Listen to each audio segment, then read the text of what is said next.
Sebenarnya menurut saya ya ini rencana jualan tiket ini kepada oligarki, tiketnya dikumpul-kumpulin dulu, setelah jadi dijual ke satu orang, nanti calonnya dicari dari pasar. Siapa yang dikehendaki oleh pasar itu yang terjadi.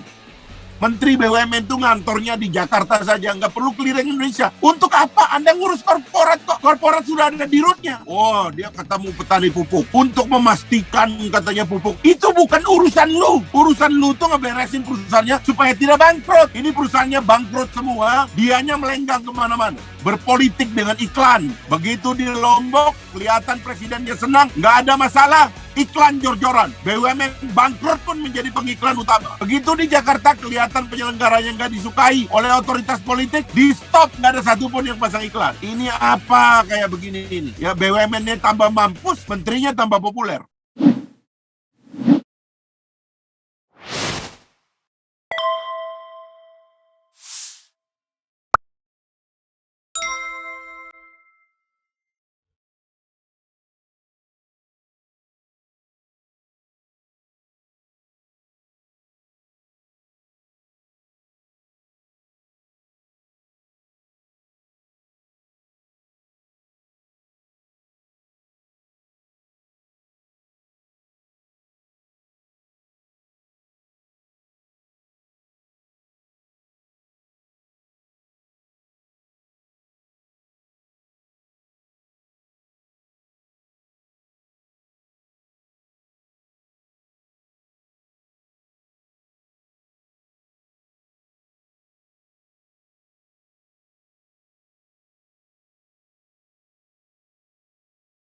Sibuk memang kita orang politik ini, tapi memang nggak punya uang, ya kan? Ya kan?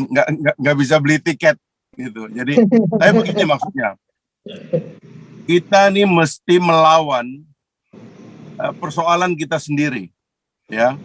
Persoalan kita sendiri yang paling berat adalah karena yang komit untuk memegang sistem dan ideologi kita bernegara ini nggak banyak. Kebanyakan itu terpengaruh oleh tarikan dari elemen-elemen lain, terutama pasar, gitu. Dan saya kira ini ada pertarungan besar sekarang ini adalah dari kelompok yang ideologi yang berpegang, dan kita bersyukur sebenarnya kita masih punya partainya Pak Masinton dengan Ibu Mega sebagai pimpinannya itu agak sensitif melihat berkeliarnya kelompok-kelompok pasar di dalam negara. Yang saya kira memanfaatkan kelemahan sistem kita, lalu kemudian mereka ingin menerobos, mengambil alih fungsi-fungsi politik yang seharusnya memang lahir dari rahim partai politik gitu. Jadi itu yang pertama yang saya ingin katakan, bahwa kelompok ini laten karena dia banyak uang. Uangnya itu banyak dan diambil dari proses-proses pengerukan terutama kepada sumber daya alam. Kebanyakan dari proses politik ilegal ini dibiayai oleh mereka yang ngambil keuntungan dari tambang-tambang, terutama dari kebun-kebun dan sebagainya. Jadi saya kira ini mesti kita kita perlu bercermin agak keras di sini. Nah, tetapi memang ada kewajiban dari Pak Masinton dan kawan-kawan untuk mengingatkan para pimpinan, sistem kita ini namanya presidensial. Dalam sistem presidensial ini seharusnya partai politik itu diberikan kebebasan untuk mempersiapkan orang-orangnya dari awal, bukan karena popularitas dan bukan karena uang, tapi karena orang itu telah dikader di dalam partai politik dan dipercaya oleh partai politiknya untuk memimpin bangsa ini. Dan karena itulah seharusnya orang itu kalau sudah menjadi presiden atau jadi menteri, itu dia sudah tidak perlu cawe-cawe lagi ke dalam proses politik, terutama proses pencalonan. Mereka terputus. Presiden, para menteri apalagi, mereka-mereka yang sebenarnya mendapatkan manfaat, ya, menggusur para kader-kader partai politik untuk menjadi menteri, seharusnya mereka fokus saja menjadi menteri dan tidak perlu punya minat apapun untuk menjadi pemimpin. Kalau dia punya minat untuk menjadi pemimpin, dia harus dipersiapkan oleh partai politik. Sebab kalau tidak ini namanya Manchurian Candidate. Kandidat yang diselundupkan di tengah jalan dan kita nggak tahu ini sebenarnya. Kandidat ini punya siapa? Itu sebabnya kami sekarang memperjuangkan, karena teman-teman gagal memperjuangkan dihapusnya threshold, kami sekarang memperjuangkan agar pemilihan legislatif kalau dianggap sebagai perebutan tiket dilakukan di awal. Lalu kemudian di ujung kita hitung kalau memang harus pakai tiket, itu terjadi di ujung. Bukan dari tiket yang sudah diperjualbelikan sejak 5 tahun yang lalu. Itu yang juga kami perjuangkan. Yang kedua, kalau sistemnya itu adalah parlementer, berbeda lagi. Dalam parlementer, koalisi terbentuk. Ya, karena nanti mayoritas koalisi atau ruling majority akan berkuasa. Dan ketua umum partai pemenang biasanya menjadi Perdana Menteri. Semuanya dalam proses kaderisasi dalam partai politik, lalu kemudian mereka menjadi anggota dewan, dan kemudian dari anggota dewan itu mereka dipilih menjadi prime minister oleh koalisi yang berkuasa gitu. Nah, di dalam sistem kita ini nggak ada koalisi. Jadi kepercayaan diri yang ditunjukkan oleh Ibu Mega dan PDIP itu benar. Sebab sebenarnya tidak perlu ada koalisi. Dalam sistem presidensial, koalisi itu terjadi antara presiden dengan rakyat. Koalisi itu terjadi antara anggota Kongres dengan rakyat. Rakyat memilih eksekutif sekaligus memilih legislatif atau oposisi. Kalau di dalam sistem parlementer, rakyat hanya memilih anggota parlemen. Rakyat hanya memilih legislatif. Rakyat tidak memilih eksekutif. Karena itulah kemudian ketika parlemennya Perdana Menteri atau ruling majority-nya terbentuk, sistemnya disebut sistem parlementer. Karena yang memilih eksekutif itu adalah parlemen. Sistem kita namanya presidensial karena rakyat langsung memilih presiden. Tapi saya ingatkan bahwa sistem ini juga namanya kongresionalisme karena rakyat juga langsung memilih kongres yang akan menjadi oposisi. Nah, tetapi sekarang ini ada kecenderungan tiba-tiba para pemimpin partai politik dia bilang koalisi. Dia ketemu-ketemu. Koalisi dari mana? Yang satu bilang nggak usah ada pembicaraan tentang ketua umum, nanti kita beda pendapat nanti. Yang satu bilang kami sudah dipilih ketua umumnya oleh Kongres, kami nggak bisa berubah. Lalu kemudian bingung sendiri, memang tidak ada. Cari satu pasalnya dalam undang-undang dasar atau dalam undang-undang apapun yang mengatakan ada koalisi dalam sistem presidensial, itu pasti tidak ada.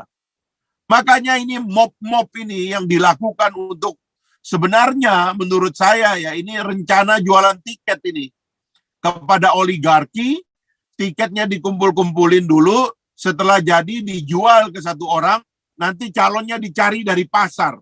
Siapa yang dikehendaki oleh pasar itu yang terjadi. Saya sekarang memeriksa menteri-menteri. Kenapa menteri pedagang ini banyak betul di kabinet ini? Saya baru tahu sekarang ternyata menteri-menteri pedagang tuh sponsornya juga pedagang. Dan saya mohon maaf juga, jangan-jangan banyak partai ini juga ikut dengan sponsor ini karena pedagang itu janji kalau menteri ini yang jadi, saya store sekian kepada partainya. Persekongkolan semacam ini harus kita hentikan. Kewibawaan partai politik untuk mengatur kaderisasi negara itu harus dikembalikan. Karena itulah proses politiknya harus betul-betul ini terkait dengan penyiapan yang dilakukan oleh partai politik. Dalam sistem presidensialisme harusnya dilakukan seleksi internal. Jangan kemudian sekarang semua pada dibikin bingung.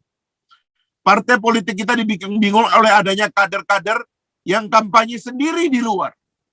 Merasa mendapatkan dukungan rakyat dan popularitas, bentuk tim sukses di mana-mana, partainya dipaksa harus milih dia. Lu nggak boleh begini dong. Kalau kita hanya boleh meminta tiket dari partai politik, maka harusnya calon itu lahir dari rahim partai politik.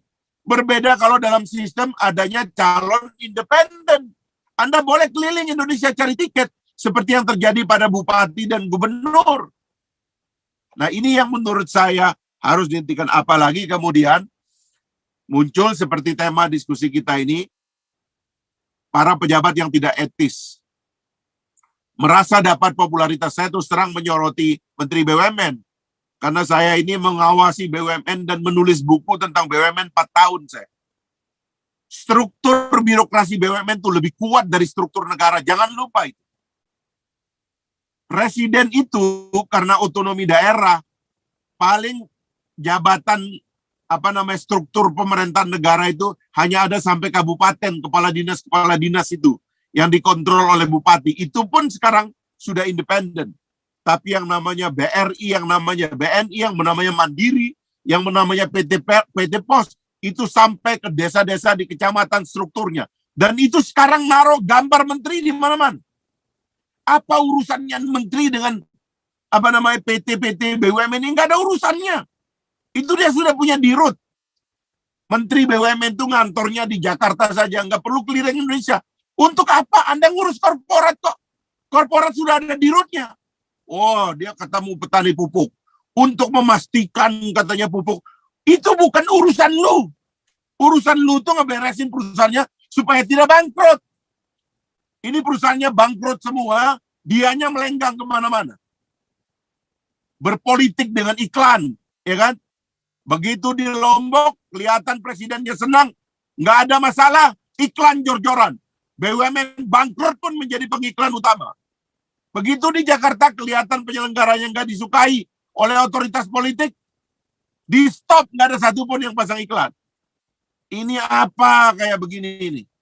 Ya BUMN-nya tambah mampus, menterinya tambah populer. Nah yang begini-begini menurut saya, Bang Masinton, saya ini dari luar Pak Masinton sekarang, nggak punya kekebalan. Kalau Pak Masinton marah-marah, nggak ada yang berani ganggu. Kalau kita ini bisa dijemput Pak Masinton, ya kan? Makanya kita titip nih, untung masih ada orang seperti Pak Masinton yang berbicara keras, menurut saya kita titipkan harapan kita.